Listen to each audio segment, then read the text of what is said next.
Welcome to the 4 Habits podcast, where we help you build relationships that thrive at home, at work, and in life. We're Dr. Andrea and Jon Taylor-Cummings, and every week we bring you actionable insights to create meaningful connections and lasting success. So let's dive in. So today we're going to be talking a lot about intentionality. Our audience will know that's one of our favorite words, how to be on purpose. And there are 10 practices that we're going to be discussing to help take you from wherever you are closer to the life that you dream of. And we are delighted to have as our guest today, I'm going to get the name right, Bianca D'Alessio. Welcome, Bianca.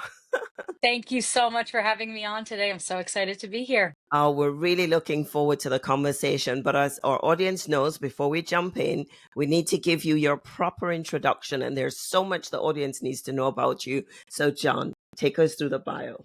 Always happy to do that. And I think she might look delicious, but I don't think it's D'Alessio. I think it's D'Alessio. For those who are viewing the podcast or not just listening in. All right, here we go. Bianca D'Alessio is a powerhouse in the world of real estate. Known not only for her role as a top-ranked broker in both New York City and the state, but also for leading one of the highest producing brokerage teams in the US. Impressive. As the star of HBO Max's hit series Selling the Hamptons, she has built an international profile by combining business acumen with an unshakable commitment to long-term success. Her journey is rooted in a deep belief that sustainable achievements aren't the product of luck or speed, but of clarity, intention, and consistent action. Managing a $10 billion portfolio and contributing weekly to Money Magazine, Bianca has become a sought-after voice in outlets like Forbes, the New York Times, and Fox Business. Her new book, and we're going to be talking about this in a moment, Mastering Intentions, 10 Practices to Amplify Your Power and Lead with Lasting Impact, distills her philosophy into practical strategies for leaders and teams who want to create results that last. And who doesn't want that? Now, whether speaking on global stages or mentoring the next generation, Bianca champions Teamship. That is leadership that is rooted in shared purpose, cultural accountability, and values-driven decision-making. For her, success is never accidental. It is intentional.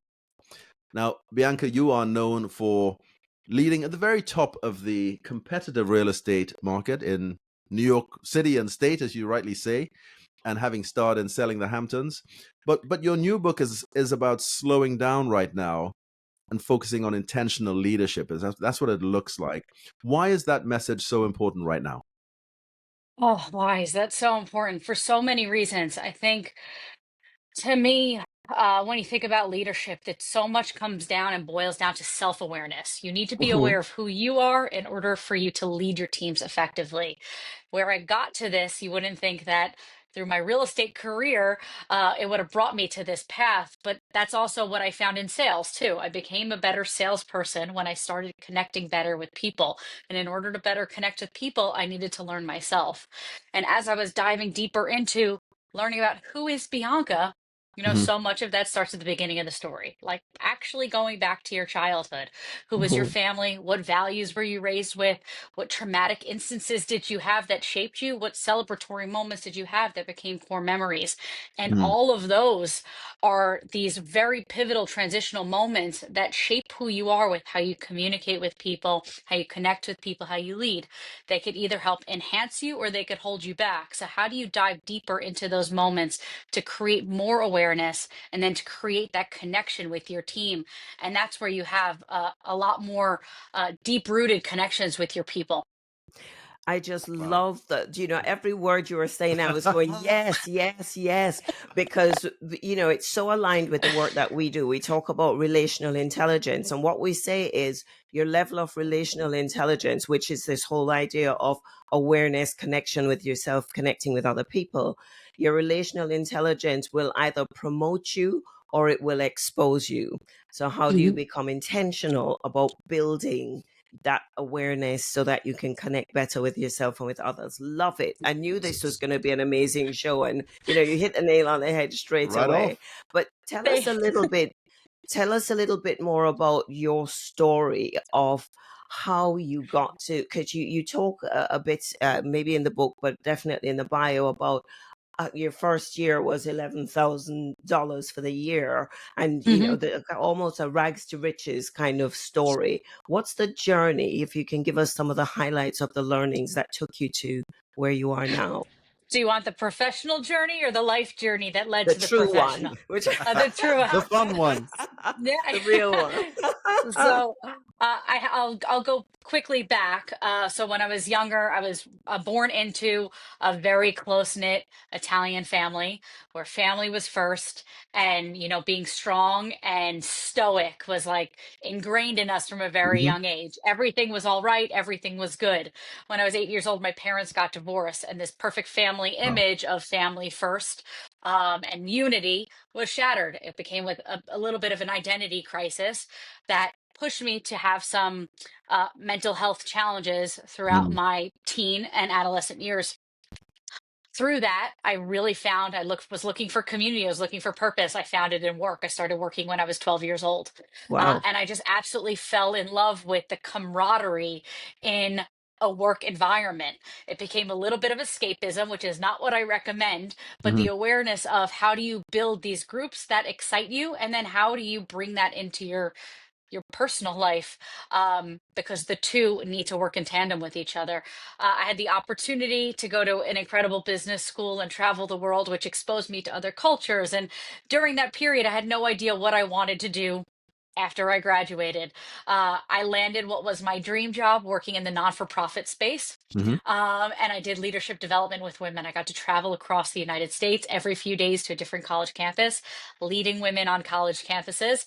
And while all of my business school friends had made it into, their big fancy jobs, and I was like, I'm not smart enough to be in corporate America. I got my real Mm. estate license because I was good with people. Um, my first year in real estate was not what you think of when you watch real estate reality television. Uh-huh. I made $11,000, Wow. Yeah. um, working 7 days a week. And a Wow. lot of that boiled down to having a complete lack of confidence Mm. in myself and with the process. By year two, I said, I need to be able to turn this around. So I'll give myself another 12 months. And I really dived deeper into how do I learn the basics? How do I work for the top professionals for free and just figure it out and learn? That's what I did. And then I started to hit my stride, found my niche in the industry. Um, COVID happened. And just as I was starting to break through in the New York City real estate market, nobody was buying real estate in New York Mm. City. So I moved with my clients to a new market. They started moving to the Hamptons. And I said, I will either do no business or I'll learn a new market. So I did that. It was at that period in time where HBO reached out to me to cast me for the show, which I was terrified to say yes to because I never aspired to be on reality TV. Um, but I said yes because I really thought I would have regret if I said no, Yeah. as terrifying as it was. And through that experience of saying yes to being on the show, that is where, for the first time ever, uh, I learned the importance of vulnerability in leadership. Mhm. Again, that stoic leadership style of everything's great, you're perfect all of the time, just wasn't working. It was creating an environment of perfectionism in my organization. So on the show, started becoming more vulnerable, started my team and my current company, all with the mindset of empowerment and training and resources and collaboration over competition. And now I'm 4 years into our business, and we've had some incredible successes. Wow. And so just a quick one picking up on that. Was it all a new team going into the selling the Hamptons, or was there an existing team that you took through on that journey?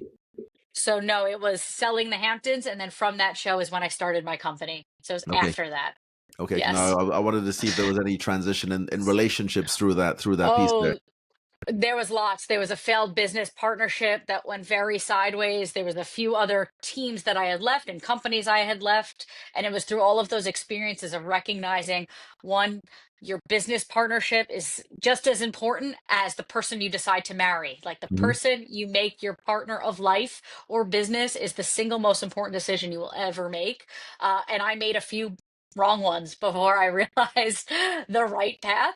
Um, but recognizing that when you need to get out of that and the warning signs ahead of time, I'm so lucky that I learned those lessons so early in my career that I was able to pivot and adjust. But that's a Yeah. crucial decision. But picking up on that, so what does that look like in practice? So you've got this new team in place for the last 4 years. What are some of the key principles that you have put in place or applied to keep that team together, to keep them gelled, to keep those relationships strong? Totally. So I think the biggest thing when thinking about the brokerage space, so my main industry is real estate. Mm. And what I do is I work with real estate developers from site acquisition. So they buy a parcel of land and I tell them what they should build on that land. So what a New York City skyscraper should look like. Mm-hmm. So in doing that, there's high stakes, a lot of pressure, a lot of money on the line. And it's understanding with my team the importance of one, that we are not competing with each other. And most salespeople compete against each other. Yep. I think it creates a All very about the toxic commission. environment. Yeah, it's all Yep. about the commission, it's all about the money. But you know what? There's enough business in this market to go around for everyone. And when we collaborate, when we join forces, when we use each other's brain powers, when we figure out how do we get creative with deal structure where there's a little piece of the pie for everyone, but we get to do more business, it's changing that mentality of a sales agent, which has been very successful, as well as helping people create their brand for long-term growth. So my company has created the opportunity, no matter what sector of the market you're in, there's a home for you here, whether it's $3,000 a month rentals or $40 million transactions. You could create a brand here with legacy, and there's going to be that upward mobility and opportunity for you to grow. And I think creating the pathway for people, because there's people seek instant gratification. They want to know what their next move is and Mm-hmm. how do I pivot. And honestly, for better or for worse, unfortunately, loyalty is, I would say, has moved down the ranks in the Mm, professional spectrum for indeed. from what my experience has been. So how do you create that loyalty? It's through trust. It's by creating opportunities. It's by helping people understand their pathway to success and then having them believe in the vision. So those are a few of the things that we had to set off from the onset, as well as people feeling like they had skin in the game and this is Yeah. their brand and their Yeah. reputation too, and giving them ownership over that. There's so many really important words that you've shared in that, and I want to pull out on the trust one to start with, because to have the conversations about, even skin in the game or how to structure a deal where everybody wins, you have to have the Yeah. relationships that win. And I grabbed this the bio from John. There were some words that were mentioned that I wanted to pick out on. Teamship, leadership that's rooted in shared purpose, cultural accountability, and values driven decision making. And I want to talk a little bit more about the cultural accountability, clearly intentional about the culture that you wanted to create, Mm. and values driven decision making. Can you unpack that a little bit more? For sure. So integrity is at the utmost important for how we lead our business. And so what are the values of your organization? When I say integrity, we operate with integrity with our clients, we operate with integrity with each other, and that sometimes means saying no to business. And that's hard when Mm. money's on the line and you're in a commission-based industry. If a client does not align with our values, if they do not respect and appreciate our opinions, if they do not treat my people properly, it's not the right client for us. And I think sometimes the mentality of saying no in order to get to a yes and opening up that space in your life to create the abundance that the right opportunity will come your way is not something I see a lot in the sales space. Yeah. So I think that's very, very important. I think also creating an environment where it is okay to fail is very important. Giving people the confidence to speak their, well, first of all, always show up prepared to a meeting, but speak when you want to speak your mind and not be afraid that what you are going to say may be wrong or may be a little off. Mm. But giving people, equipping people with the courage and the excitement to want to participate in the conversation is very important. I rather people use their voice and make a mistake and say something wrong and learn from it than not speak at all. Mm-hmm. Um, and so that's another crucial value of our organization. I want to jump on that last point, because a lot of the conversations we're having in the work that we're doing is how do you create an environment that's psychologically safe where people do feel like they're Mm. able to speak up and have a voice and make a mistake. What do you do in like on a day-to-day basis? What do you say? What do you model? How do you deal with situations that would shut people down to make it clear that they have a voice and a right to speak? So I will say I learned the way that I do it now because I did it wrong initially. Okay. So I when I hear. started my company, it was again like me as the leader could do everything. I'm always available. I have no boundaries. Say yes to any opportunity that comes your way, and always pretend like you're never going to make a mistake and everything's perfect. Things are good all of the time. Well, what that image of perfectionism did, it created no opportunity for people to ask for help when Mhm. they didn't know because they thought that I was going to be too harsh or too critical on them. Instead, changing the mindset of myself, and it has to come. It has to come from the top down. Yeah. Of you know, what we do is we prepare ourselves, we try our hardest, we work, we show up. But we will make mistakes. And when we make a mistake, I'm the first to admit it. When I make a mistake, I'm the first to admit it. You know what? We tried something. I'm happy we tried it, but we got that one wrong. How do we fix it moving forward? Everyone else, what was your idea? What are your feedback? What is your feedback? And you know what? If we get it wrong again, that's okay too, because we're in this trial and error together. We don't know what the best solution is going to be for the people we have here until we try different things. So if we're okay with trying and failing, and that's the corporate culture we've created, then I'm all on board.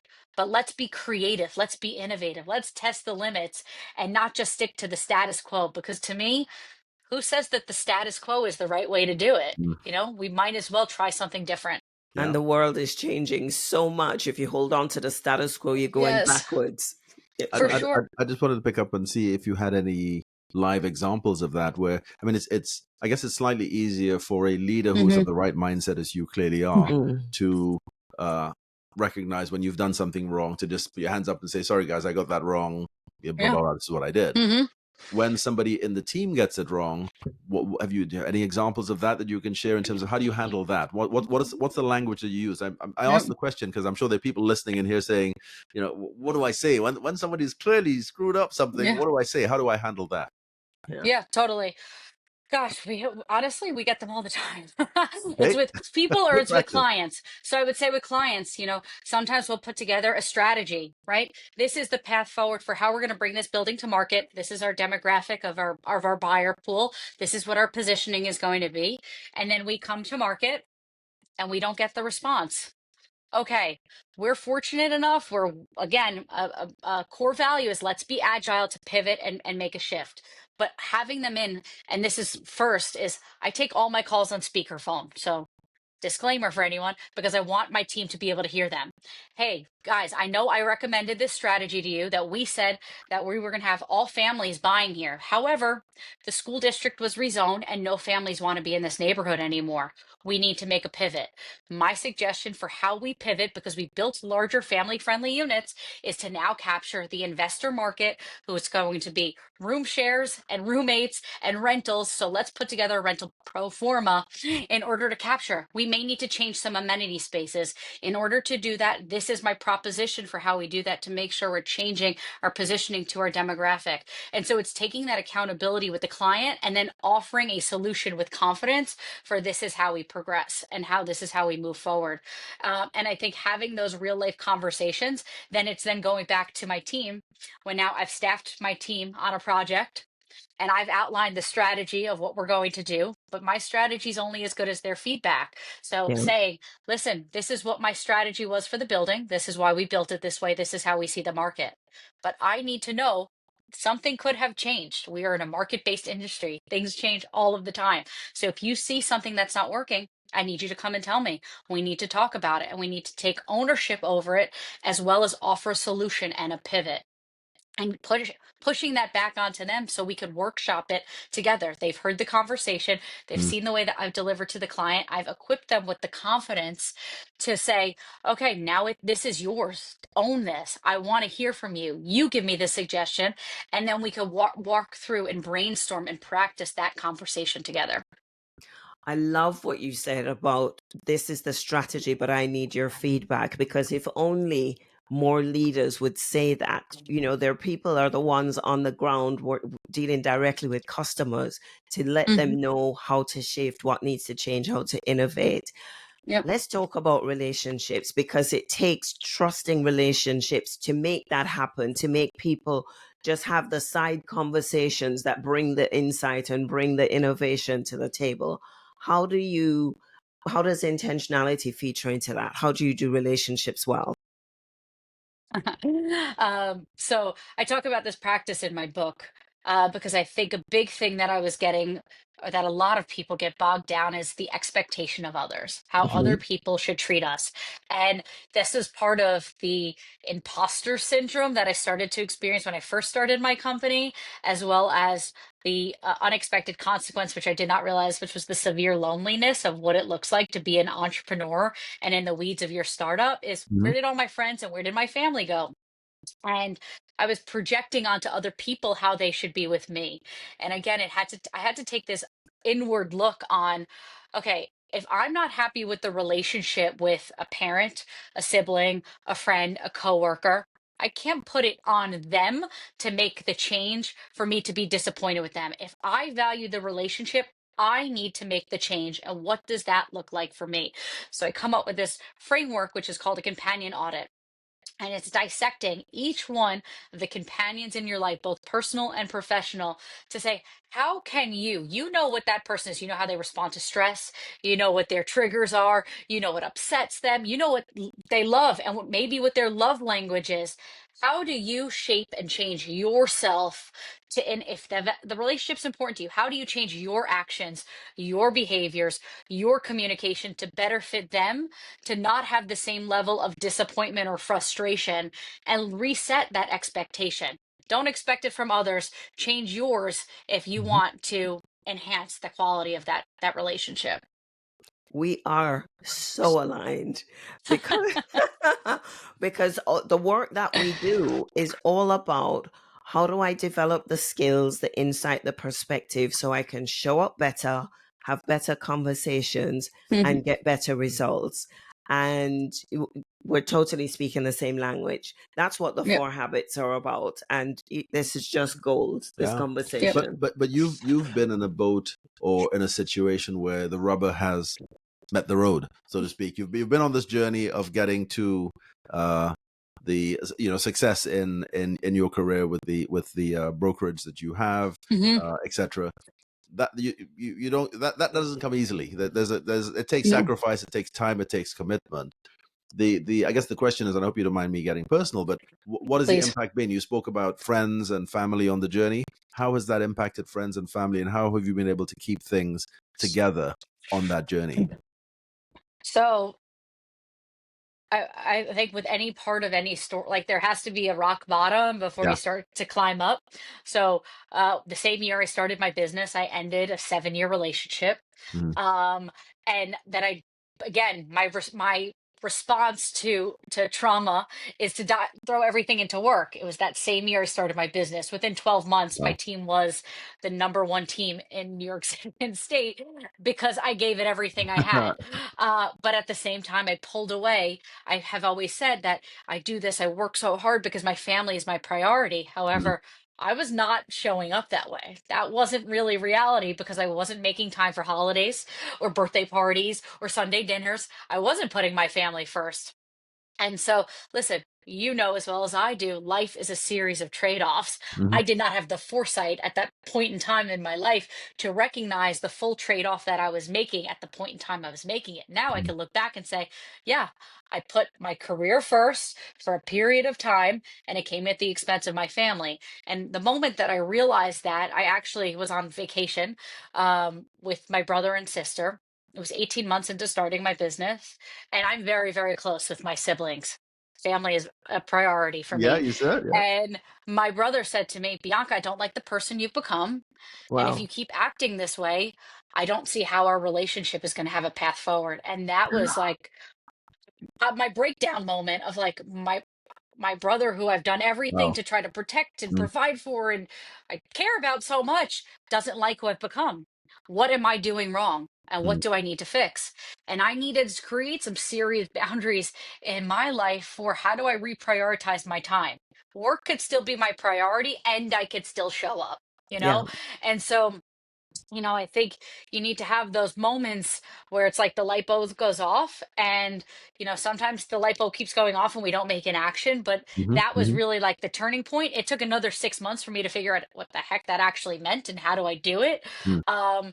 But that was really how I needed to start shifting and changing the way I prioritized my relationships, because it wasn't relatable. The business that I was building, where like work was everything and working 20 hours a day, my team didn't want to do that. Yeah. They work to provide for their family. They want to be with their family. So I was operating like a robot of leadership, but no one aspired to be the person I was because I had nothing outside of my office. Yeah. Um, and so I realized, through that process and through that learning process and talking about it, being very authentic and vulnerable with my team here of, yeah, I need to pull back a little bit. I need to pull back in this area so I could pull forward in another area, and it will actually enhance the business this way, and it will help me connect better with clients and with team members, because I will have a more well-balanced life the same way Mm. you want to, the same way you aspire to.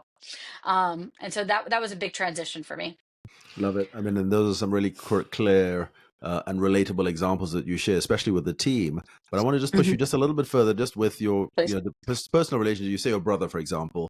Hmm. What are maybe one or two or three things that you've done there to just ensure that that relationship, your support network at home, the people that you're closest to keep some of that stuff on track or get it back on track and keep it moving forward? What are one or two, three things that you can share in that Oh, space for that can sure. encourage others? Communication is super important. So I set up now weekly, well, it's different for every frequency. My mom expects calls every day, but my brother, he gets a call Yeah. once a week, and we FaceTime and we talk, and it's a real conversation, undistracted by technology. Yep. Yeah. Really diving into what happened over the week. I take a family vacation every year, so making sure I continue to do that. And with my brother specifically, because he has recently moved to Australia and he's not Oh. local anymore, is continuing to keep him updated on what else is happening in the family. So in addition to our weekly FaceTime that we have. Hey, this is going on. Hey, just want you to be aware of this. I saw you today and I thought about you. And all of that onus is on me. I needed to communicate better with him. That is what he wanted. And so those are, three things that I've done specifically with that relationship. But it looks very, very different for all of them. Like I said, my mom is a different relationship. I don't need to be on, my mom has a 3-minute attention span. She doesn't need to be on the phone with me an hour a week, but she expects 3 minutes every day. So, Yeah. okay, on my walk to work, that's when I call mom. What does that look like for dad? What does that look like for grandma and grandpa? What does that look like for my friends? And my close knit friends are different from my friends that are in outer circles that I still value the time in the relationship with, but I don't need to speak to them every week. I don't even know about every month, but making sure I'm checking in for birthdays, for holidays, see what's happening with their family. And so, coming up with a plan for what does that frequency look like for the different people in your life to make sure you're continuing to stay connected.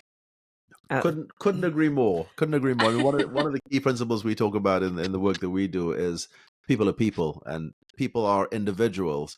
It's Mm. no good. It's pointless coming up with a panacea, coming up with a yeah, this is my strategy for relationships. I'm just going to apply this to everybody out there. yeah.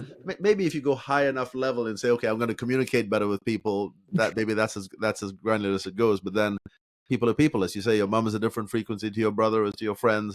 You've got to work out what works for them. And actually, one of the things that we say is don't do to other people what you want them to do to you, because what's Mhm. important to you is not necessarily important to them. Figure out what's important to them and do that. Yes, exactly. That's the most Totally. important thing. So some really, really great shares there.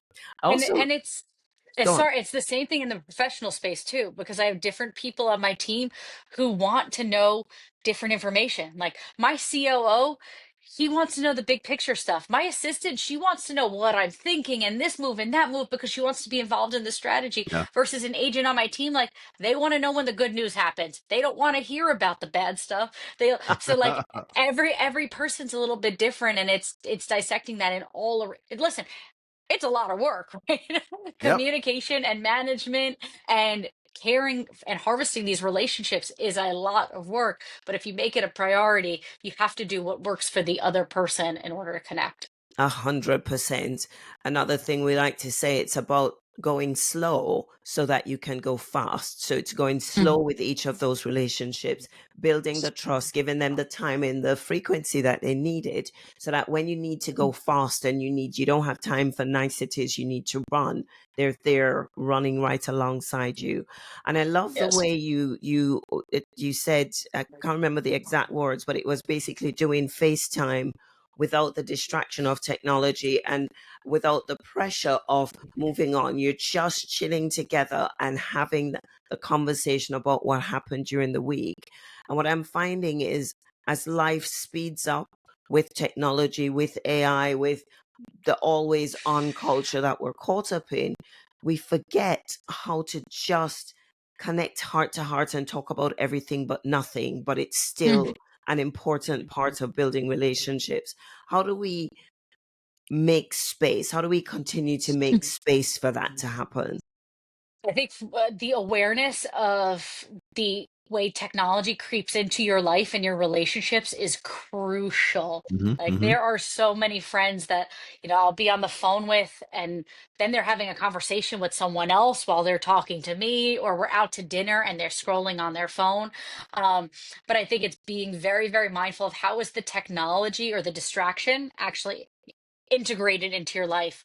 With my partner now, it's not only that we don't have phones when we have meals together, we don't even have them on the table with us. We can afford, so we don't want to see the ding, we don't want to see the notification. It's a distraction. Your eye keeps going like this, you don't want that. So how do you make sure that you make that space? I think that's very, very important, of like the quality time without a screen in front of you, Hmm. the conversation. It feels a lot different when it's just, let's go back to the basics of communication: body language, eye connection, verbal and nonverbal cues. None of that involved technology. Indeed. And so, but technology should not be present for those big pressing conversations. And for the people you care most about in your life, work will always be there. Someone will always need something, but you could set aside the 30 to 45 minutes and have that be a non-negotiable, to prioritize your relationship, to ensure that that you're not hurting both at the same time. Yeah. Indeed, indeed. And, I knew we were just going to run away with the conversation. There's so much more we could talk about. You mentioned, I think, one of the practices, societal expectation. Can you quickly tell us about the other 9 and maybe show us your book, Mastering Oh, Intentions? Because we definitely need to, there we here go, it Yeah. is. gorgeous picture.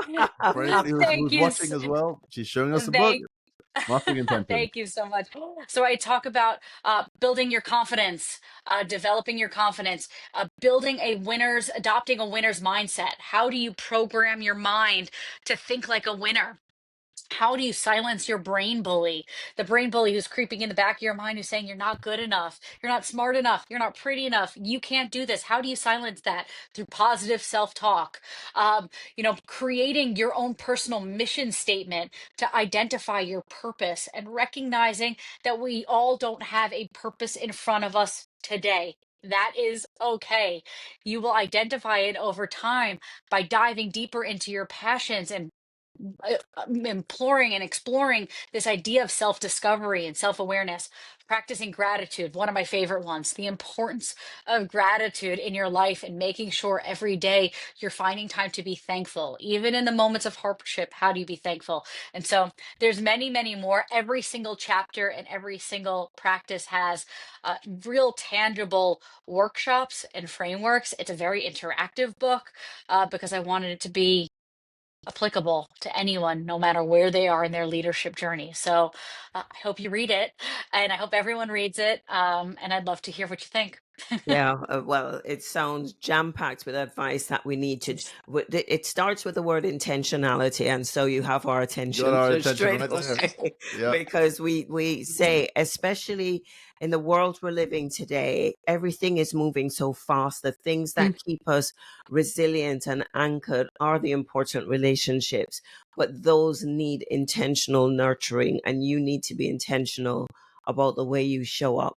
So yes, you're using that word. You're talking about stuff that's very aligned with what we're doing. John always gets nervous when we have great guests who've written books, because he knows I'm going to go out and buy yet another one to add to all those that are already hidden behind the screen here.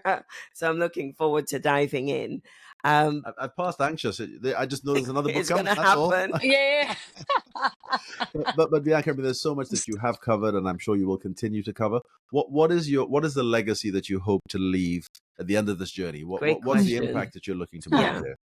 So, what I'm really hoping is for people to start to embrace their story, to learn how to tell their story, and to feel empowered by their own story. Mm. We all have such a beautiful message and a beautiful life that's filled with these incredible celebrations and these severe moments of hardship. Don't let the hardship define you and harden you. Use that as a moment to create the celebrations, to be the catalyst that changes your life, and share that and tell people that, because I promise you, once you lean into your story, we all have something to share. You will feel empowered and you will feel far more connected to all the people that you talk with about it. So that's the legacy I hope to leave. Beautiful. Wow. Lean into your story. Great note to end on. So much to digest there, Bianca. Thank you for sharing your passion, your insights, your experience. We're gonna have to check out the find HBO. I don't know if we can get that here in the UK, but we're gonna have to find it and check you out on screen as well. Yeah. But you've shared some real nuggets for leadership and for life that are relevant, of course, to the real estate world, but to all of life. I think. And as we wrap, I'm guessing people can find the book on Amazon or all good Amazon, booksellers. Barnes and Noble, anywhere, and my website, biancadalessio.com. Okay, so that's the best way to connect with you. Your website, is it? Yes. Okay, Or well, social media. or social Anywhere. media. Well, we can put some of that stuff in the show notes as we go. Perfect. But I think that's it. From us, Fast and Furious. as much as we don't want to end it, we're I gonna know have this to was say, so fun. I know. But from us to the audience, thank you for sharing the moment with us. And it's a wrap. Until next time. And thank you so much, Bianca, for coming to join us. Thank you. Bye-bye. Thanks for tuning in to the 4 Habits podcast. Now, if today's episode resonated with you, share it with someone who needs to hear it. And don't forget, take our free relationship skills quiz at the4habits.com/skills quiz to start improving your relationships today. Hit subscribe and we'll see you next time.